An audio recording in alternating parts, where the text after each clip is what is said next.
16 na Pinoy protesters sa Qatar nanganganib makulong ng 3 taon. Narito ang news scoop ni Ralph de la Cruz.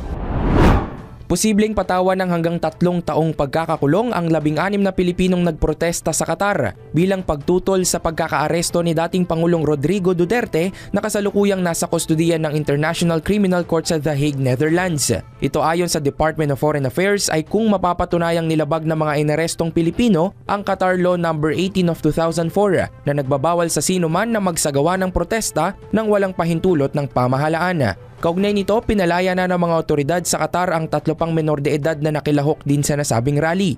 Umaasa ang DFA na sa halip na patawan ng kaso ang 16 na Pilipino ay pahintulutan ng mga ito na makapagpiyansa at makalaya na sa susunod na linggo. Dahil dito, nagpaalala ang ahensya sa mga Pilipinong nasa abroad na igalang at sundin ang mga batas sa bansang kanilang kinaroroonan. Yan ang aking news scoop. Ako si Ralph de la Cruz. Nagbabalita ng tama, naglilingkod ng tama.